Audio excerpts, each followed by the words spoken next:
I thought I finally earned a moment of peace. After so many battles, so many times pushing myself beyond breaking, I felt something strange inside me quiet. Not weakness. Just a tired breath I never allowed myself to take. Training alone in the mountains, I tried to shake it off. I told myself I needed to stay ahead of Kakarot, that I needed to push harder, but deep down I knew I wasn't chasing him anymore. I was chasing a feeling I couldn't name. While powering up, I felt the air twist in a way I had never sensed before. It wasn't ki. It wasn't magic. It was something older, colder, and it clawed at the edges of reality. Before I could move, a rift opened right in front of me. A tear, as if the universe itself split open. For a second, I felt a presence looking straight into me. Not judging, not admiring, simply observing like I was a piece on some board. The pull hit me instantly. My feet left the ground and my body locked in place. I tried to burst into Super Saiyan, but the energy inside me refused to rise. It felt trapped, like the vortex had sealed it away. I roared and fought the pressure, but it only dragged me faster. Light vanished, sound vanished. My body felt crushed and stretched at the same time. I hate to admit it, but for a moment, even I didn't know if I would survive. Then everything snapped. I slammed into something hard enough to crack stone. Dust filled my mouth and a burn spread across my back and shoulders. I forced myself to stand, expecting to see trees or mountains, but instead, I smelled ash and hot iron. The air tasted like blood. Smoke covered the sky so thick the stars looked like dying embers. I sensed 4 ki out of instinct. Nothing. Not a single spark of familiar life anywhere. Instead, I felt a heavy pressure all around me, like the planet itself was mourning. The silence wasn't peaceful, it was the kind that came after countless deaths in the distance. I spotted figures locked in battle. Massive warriors in thick armor carrying weapons that roared louder than thunder. Across from them, twisted creatures crawled and screamed as if made from nightmares. Explosions tore up the ground in huge waves. This wasn't a fight, it was a world ending in slow motion. I moved forward, trying to understand this place. The ground shook with every step those armored soldiers took. Their presence felt nothing like ki, but the force behind them was unmistakable. They fought with a kind of fearlessness that came from living in constant war. As I walked, something brushed against my senses. Not ki, but a sharp, hateful pulse that scraped across my mind. It felt like pure malice given form. I followed it, thinking it might be the strongest thing here. That was when I understood something important, wherever I had landed. Power alone might not be enough. Later, I would learn its name, the 41st millennium. A time drowned in endless war. A place where hope dies faster than soldiers.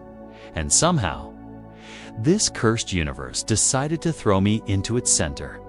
The first thing I saw after crushing those twisted creatures was the barrel of several heavy guns aimed straight at my head. The warriors holding them were massive, bigger than Nappa, heavier than any armor I had ever seen, and standing with the kind of discipline only years of endless war could create. They didn't flinch when I looked at them. They didn't back away when I powered up slightly. They simply held their ground and called me a xeno as if the word was a death sentence. I raised my hand slowly, not because I feared them, but because I wanted to understand who they were. Their armor was covered in scratches and symbols I didn't recognize. Their helmets glowed with cold lenses that made them look like machines pretending to be men. I could hear them whispering to each other, trying to decide if they should blast me apart on the spot. Before I could speak, it grabbed me with a strength I didn't expect. Not enough to hold me if I resisted, but enough to show they weren't ordinary soldiers. They dragged me toward a larger armored figure who looked like he could crush mountains with his bare hands. His presence reminded me of someone who had seen so many wars that hope had long stopped meaning anything. He asked me questions in a voice that sounded like metal, grinding against stone. He wanted to know my species, my purpose, my allegiance. I answered only because I needed information too. I told him my name, Vegeta, Prince of all Saiyans. He didn't react to the title at all. He simply stared like he was measuring my worth, trying to see if I was a threat worth killing or a weapon worth using. Their technology caught my attention. It wasn't sleek or clever like Bulma's inventions.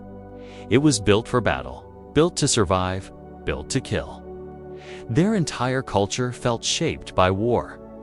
Even the way they breathed sounded like they were carrying the weight of a dying galaxy on their backs. When they spoke of the Emperor, I sensed something in their voices, a mixture of faith and fear. They talked about chaos like it was a sickness that spread through souls. Then they mentioned the warp, a place of raw emotion twisted into power. A place where thoughts became monsters and fear turned into something real. It reminded me of Saiyan instincts pushed to a nightmarish extreme. A psyker entered the room, and I felt his mind reach toward mine. Without even thinking, I let my aura explode just enough to shove him away. He collapsed against the wall, shaking, and the Marines raised their weapons again. I didn't move. I wanted them to see that I wasn't impressed. Their commander finally made his decision. I could help them fight the creatures pouring into this world or be destroyed as a possible threat. I didn't bother hiding my smirk. A universe filled with enemies strong enough to test me. A chance to push myself even further. I accepted the offer, not out of loyalty, not out of trust, but because I wanted to see what this brutal future could throw at me for now. Fighting beside them was the smartest way to begin. The moment I stepped onto that battlefield, the air felt heavier than anything I had ever breathed. It wasn't just smoke or heat. It was something alive, something angry. The warp pressed against my mind like a storm trying to pull me under. I pushed back with my ki, but the pressure didn't fade. It only grew stronger with every heartbeat.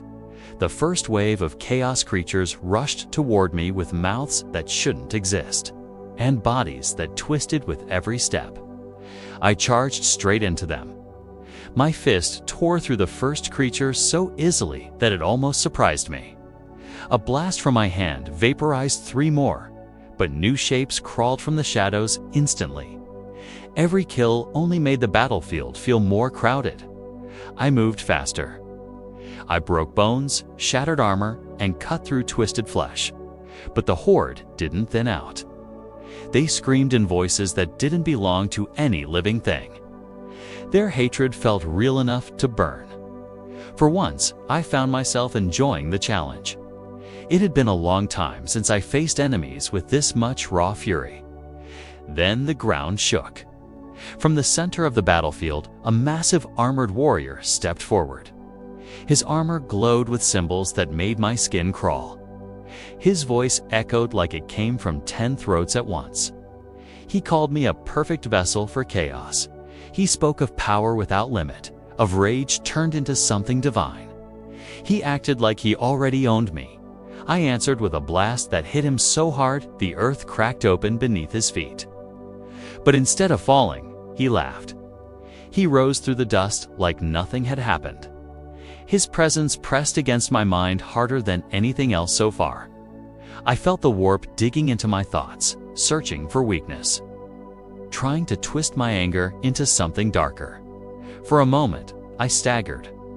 I heard whispers, millions of them calling my name, promising glory, begging for my rage. My vision warped. My ki flickered like a dying flame. I felt something trying to take root inside me, trying to change me into something I would never forgive myself for becoming. Then I thought of Bulma's voice. Trunks' smile. My promise to be better than the monster I used to be. Pride flared inside me, stronger than any whisper. I let out a scream and pushed back with everything I had. My aura exploded in a burst of pure light that burned the nearest creatures into ash. Without me even touching them, the champion staggered. For the first time, he looked uncertain. I didn't give him the chance to recover. I launched forward and struck with enough force to remove the twisted light from his armor. His body collapsed under the weight of my final blow, and the ground shook from the impact. The Marines watched in silence. Not fear, not worship, just understanding. They knew I was not something they could classify, not something they could control. As the demons faded and the warp's pressure thinned, I felt something I never expected in this universe. Exhaustion. My energy drained faster than I liked. My ki didn't flow the same here. This universe fed on struggle, on suffering, and it wanted to drain everything it touched for the first time in years. I asked myself a question I didn't enjoy considering. What happens when even I run out of power in a universe that never stops fighting? The battlefield finally went quiet, but the silence felt heavier than the fighting. The Marines kept their distance from me, yet their eyes followed every move I made. They didn't see me as an ally, but they no longer saw me as something to shoot on sight. Their commander approached with the same slow, careful steps someone might use near an unstable reactor. I could tell he respected my strength, but he also feared what I might do if I lost control as I stood among the ruins. I thought about how close I came to being twisted by the warp. Thank you for watching.